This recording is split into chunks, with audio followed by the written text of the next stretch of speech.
All I'm offering is the truth, nothing more. There is one mind common to all individual men. They are merely two spheres of activity within one mind. There are not two minds.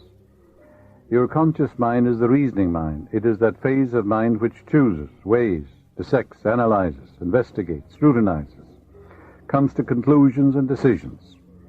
For example, you choose your books, your home, your partner in life. You make all your decisions with your conscious mind.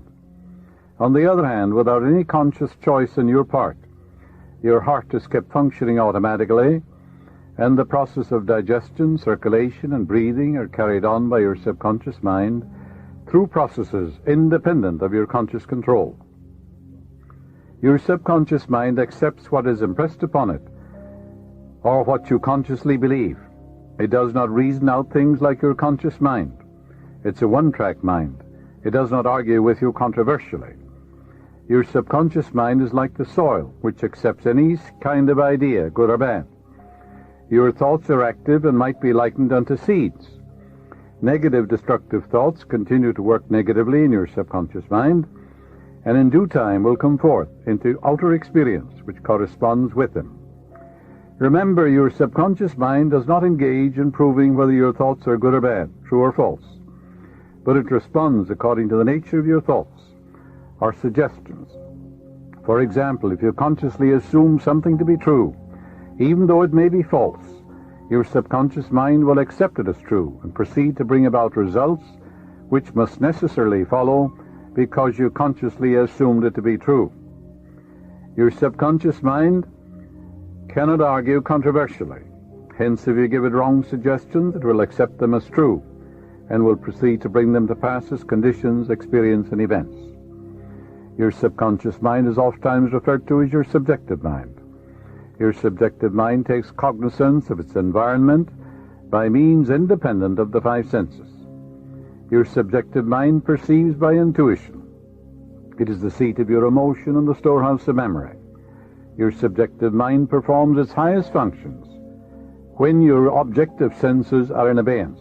In a word, it is that intelligence which makes itself manifest when the objective mind is suspended or in a sleepy, drowsy state.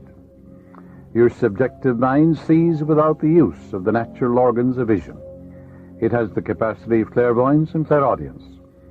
Your subjective mind can leave your body, travel to distant lands, and bring back information oftentimes of the most exact and truthful character.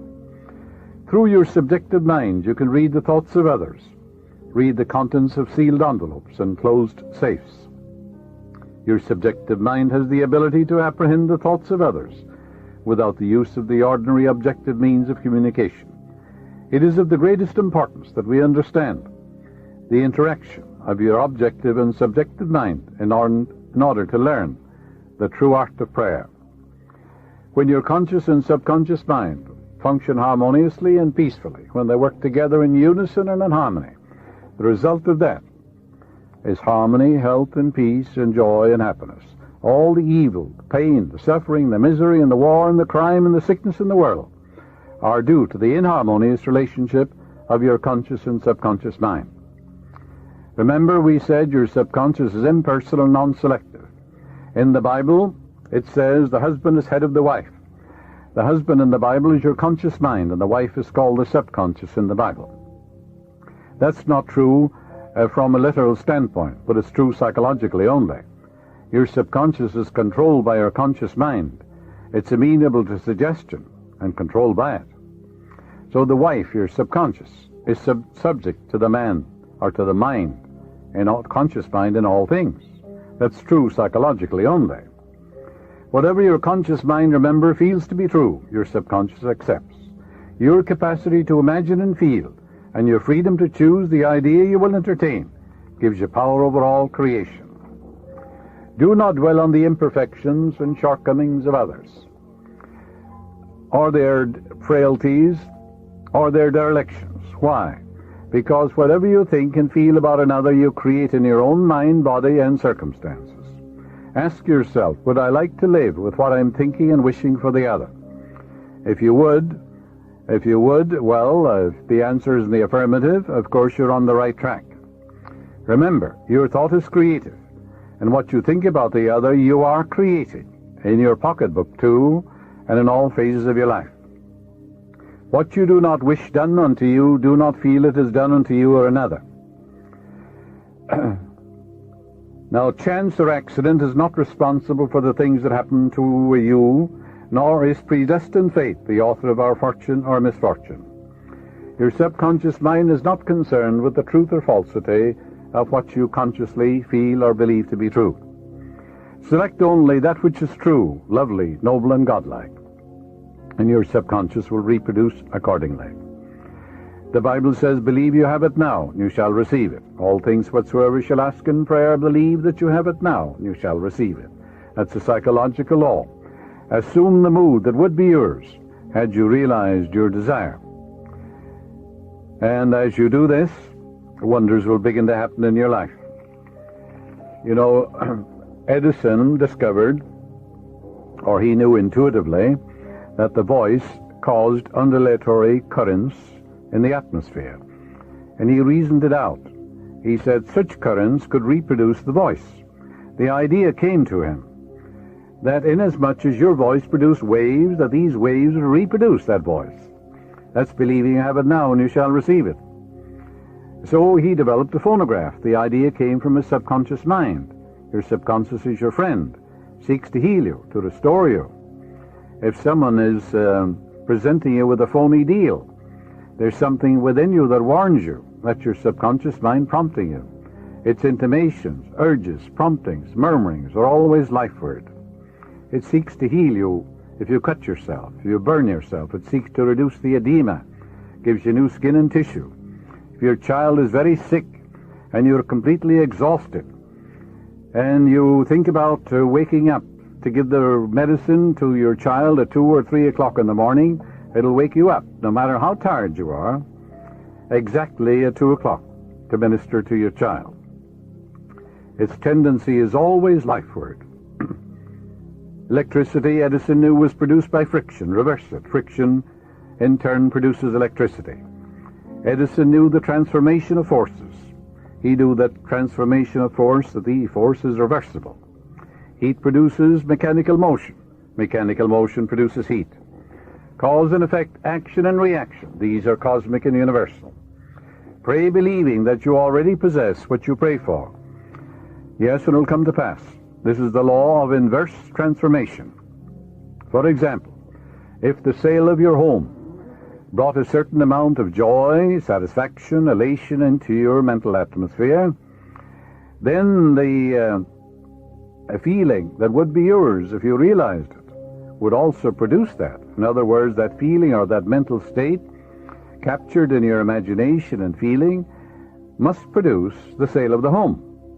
Because if the sale of the home, actual sale of it, brought a certain joy and satisfaction to you, then reverse it.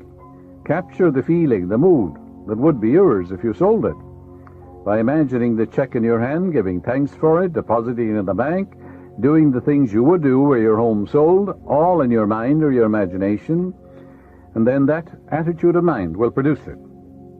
Awaken within yourself the feeling that would be yours if you now realized your desire, and that feeling will produce it.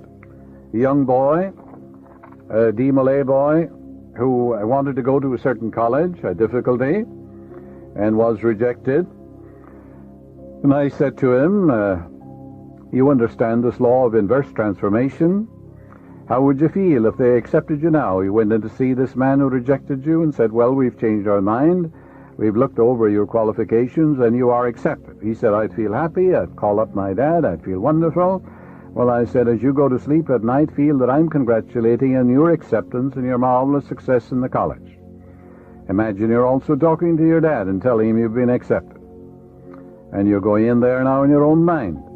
And this man is saying, well, you're accepted. It's wonderful. All right, you can capture that feeling, that in your imagination, that inner mood. And he did that, and he was accepted. Yes, the feeling of the answered prayer, if assumed and sustained, must objectify the answer to your prayer.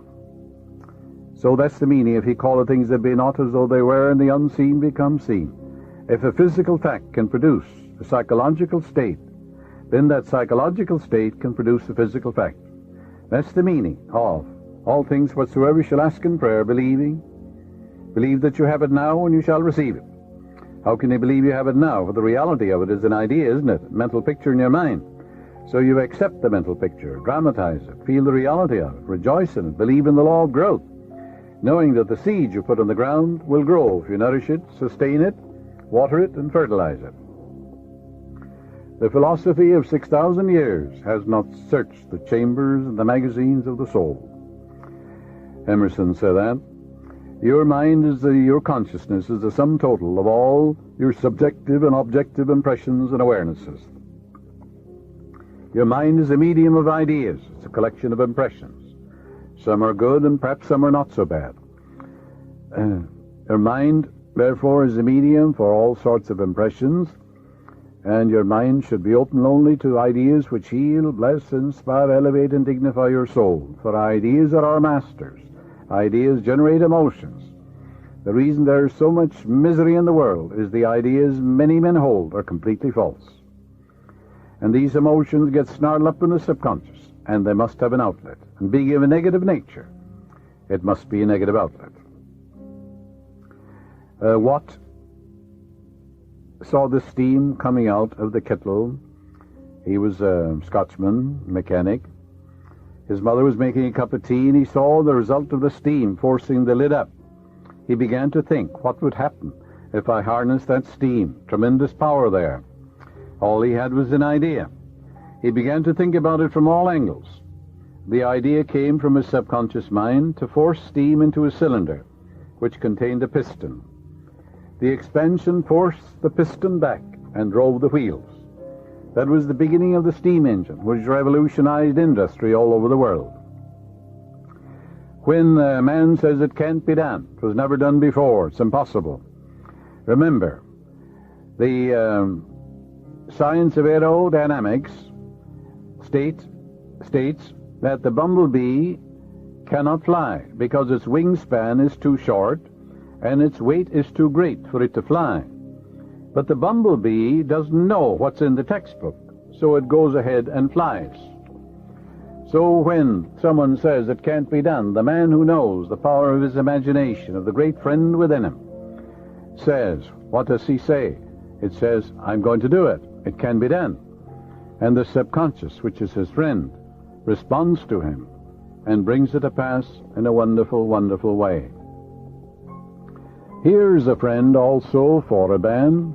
Someone mailed me this clipping. It's an unknown Mexican, it says, from the Copley News Service. And he was praying for wealth. That is, he wanted money to do the things he wanted to do. Obviously, he was poor, according to the article. And in a dream, he sees the Virgin, because he had gone to Guadalupe to pray. And the Virgin said to him in a dream, purchase this ticket 37281 in a Mexican lottery. He called his nephew in Texas, and he asked him to track it down. So the nephew tracked it down, and he invested the uncle's money to buy the block of tickets. And the uncle won $3 million, a grand prize in Mexico. The Internal Revenue, the article said, visited his nephew and said, we want $1,600,000 because you were here in America and you bought this ticket. So he took it to the tax court. And the article says the judge said, well, this man received an answer to his prayer from the Virgin, and the ticket was purchased in his name, and the Internal Revenue doesn't get anything. So that's the friend that gave this Mexican, who believed that the Virgin would answer him, $3 million. That's the friend that's within you. Its ways are past finding out. The Virgin, of course, is the I am within you, your own subconscious mind. It's capable of infinite conceptions within itself. That's why Mary means the sea, Virgin means the pure mind, the infinite mind, the I am, the presence of God within you. That's called the Virgin Mary in all Bibles of the world. Mary is a Latin word meaning the sea. So it has nothing at all to do with woman or a virgin or anything of that nature. because there is that within you that's capable of an infinite number of conceptions of itself without the aid of any man. It created the whole universe. For example, the tree outside your door is an immaculate conception. So is the whole universe an immaculate conception. It came out of the mind of God. He had no one to aid him, for God is all there is. And therefore only God can make a tree. So that's the virgin that is within you. Now, even though he had blind faith and thought he was praying to a virgin, his subconscious responded. Because your subconscious responds whether the object of your faith be true or false. And that's a very interesting thing to know. So it'll answer blind belief too. The subconscious mind, in your subconscious mind, there is an intelligence and wisdom which comes to the aid in emergencies when a direct demand is made upon it. And there are many, many such instances where scientists, for example, have received answers to their prayers when they couldn't get an answer any other way. Nicholas Tesla, a brilliant electrical scientist who brought forth the most amazing innovations, he said when an idea for a new invention came into his mind, he would build it up in his imagination, knowing that his subconscious mind would reconstruct and reveal to his conscious mind all the parts needed for its manufacture in concrete form. Through quietly contemplating every possible improvement, he spent no time in correcting defects, and was able to give the technicians the perfect product of his mind. He said, "Invariably, my device works as I imagined it should. In 20 years, there has not been a single exception." His subconscious mind gave him the answer to all his inventions. A famous chemist, Frederick von Stradonich, used his subconscious mind to solve his problem as follows. He had been working laboriously for a long time, trying to rearrange the 6 carbon and 6 hydrogen atoms of the benzene formula. He was constantly perplexed and unable to solve the matter. Tired and exhausted, he turned the request over completely to his subconscious mind. Shortly afterwards, he was about to board a London bus. His subconscious presented his conscious mind with a sudden flash of a snake biting its own tail and turning around like a pinwheel. This answer from his subconscious mind gave him the long-sought answer of the circular rearrangement of the atoms that is known as the benzene ring, and every high school boy knows how that came to pass. Through this, you might say, flash of illumination from the depths of the man's subconscious mind. Countless inventions came through that way. The Bible says, "I, the Lord," meaning your subconscious mind, "will make myself known unto a man in a vision, will speak to man in a dream." When I use the term subconscious mind, I'm talking about the great universal mind. I'm not looking at it from a Freudian narrow standpoint, where it deals with a mind of sex repressions and frustrations and inhibitions and things of that nature. Not at all. I am talking of the Father within which doeth the works. You can call it the supernormal mind, his superconscious mind, the subliminal mind. You can call it Allah, Brahma, reality, infinite intelligence, self-originating spirit, life principle. Call it by any name you want to. Actually, it's nameless anyhow. But it is that subjective depths of view, that subjective wisdom and intelligence that controls all your vital organs when you're sound asleep, that sometimes answers your prayer in a dream, in a vision of the night. There are numerous references in the Bible to dreams, visions, revelations, and warnings given to men during sleep. Your subconscious mind is active 24 hours a day. It's your greatest friend. The Bible points out that Joseph was accurate in his analyses of the dreams of Pharaoh. His mental acumen and sagacity in predicting the future through the interpretation of dreams brought him praise, honor, and recognition by the king. Dreams have captivated scientists, scholars, mystics, and philosophers down through the ages. Many answers to man's most acute problems have been given in dreams. Since biblical days, various interpreters and expositors in every country have been engaged in the analyses and interpretation of dreams. Freud, Jung, Adler, and many other distinguished psychologists and psychiatrists have studied the symbols portrayed in dreams. And by interpreting the meaning to the conscious mind of the patient, they have released hidden phobias, fixations, and other mental complexes. Your dreams, of course, are projections of the contents of your subconscious mind. Many instances they answer your problems and warn you regarding investments, journeys, and marriage, as well as pitfalls of daily living.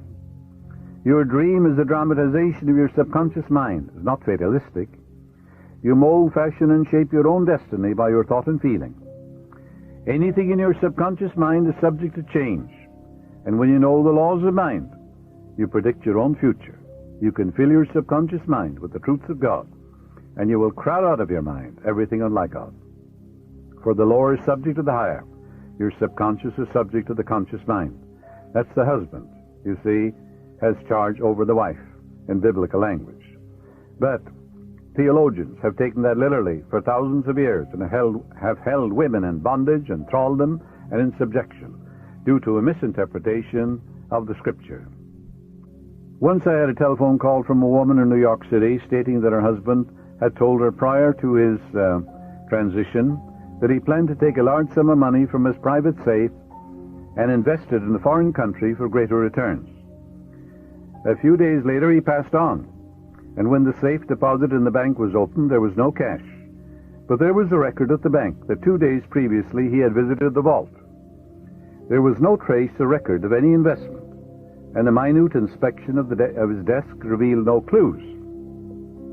I suggested to her that she turn her request over to her subconscious mind, which knew the answer, for it knows only the answer, and that it would reveal the answer to her in its own way.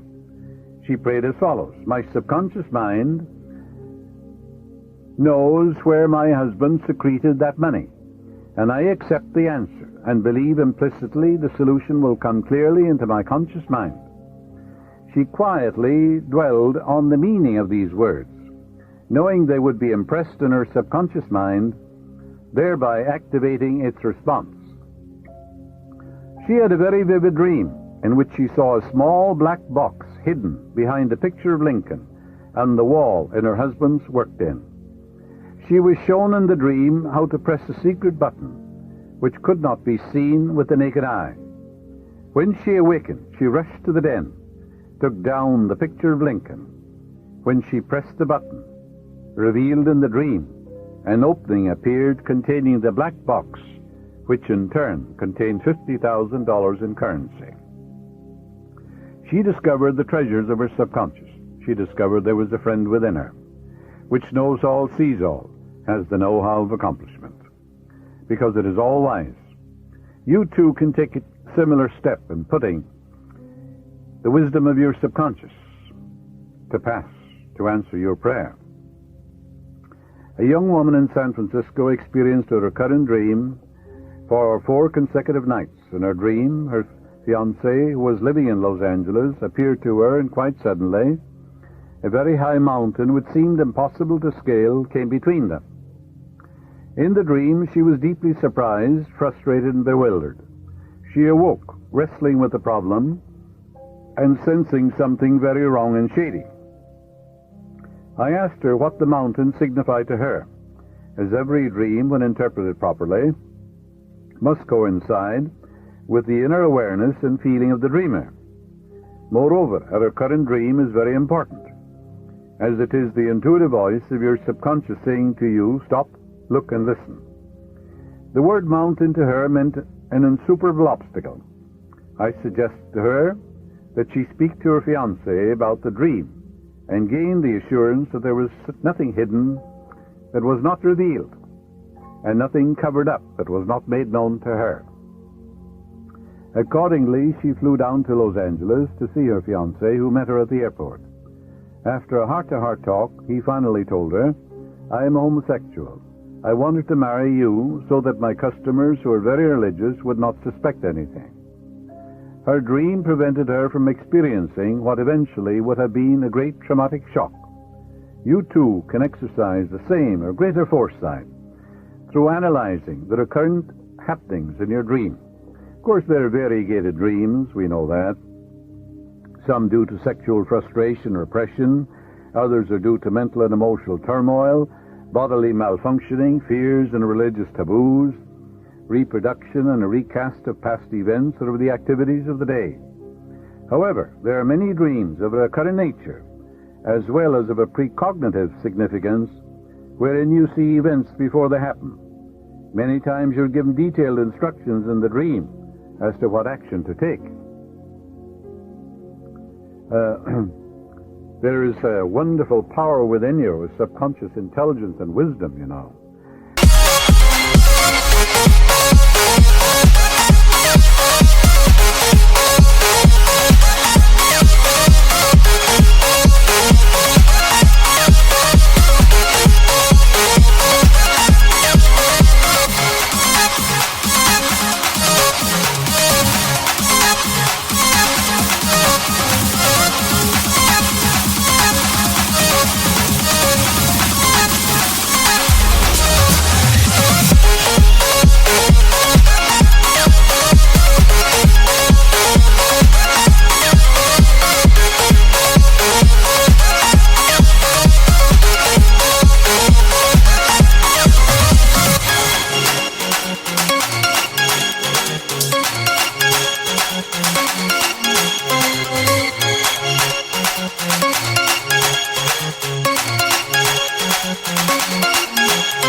That man can use. He may be religious, he may be agnostic, he may be an atheist, and yet he can experience this infinite intelligence and wisdom functioning for him, because you need no creed. If you will call upon it, it will answer you, just as well as the atheist or the agnostic gets an answer.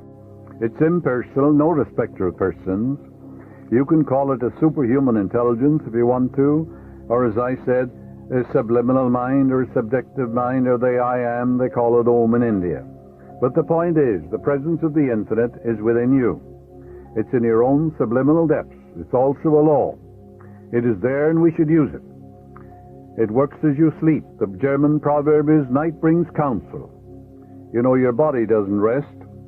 Your heart and all the vital organs are working while you're sound asleep. Your conscious mind is in abeyance. You turn away from the vexations and the strife and the contentions of the day. But 2/3 of your life is controlled by the 1/3 in sleep. What do you go to sleep with every night? Go to sleep in the feeling.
That you're a tremendous success, that you're absolutely outstanding. If you have a problem, contemplate the solution. Say, infinite intelligence gives me the solution. I accept the answer. It comes to me in divine order. So that subjective self of you corrects the errors of the day and anchors your thought to the supreme intelligence within you.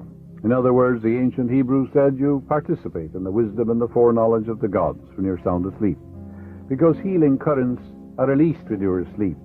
The Bible says, He giveth His beloved in sleep. I lay me down in peace to sleep, for Thou, Lord, maketh me dwell in safety. Arthur Rohr, a great industrialist, a business tycoon, when he has a conference, and there's a very important decision to be made, he closes his eyes, relaxes, let's go, and his associates do the same thing. They get quiet and still. What do you suppose they think about? That there's an infinite intelligence within them that knows the answer, knows what's best for the organization, knows the right decision, for there's nothing it doesn't know, and therefore they contemplate that right decision, the harmonious solution. the creative idea, in the quietness of their own mind. In that quietude and that relaxed state, the wisdom of the subconscious rises to the conscious mind when the conscious mind is in abeyance. And he gets marvelous results.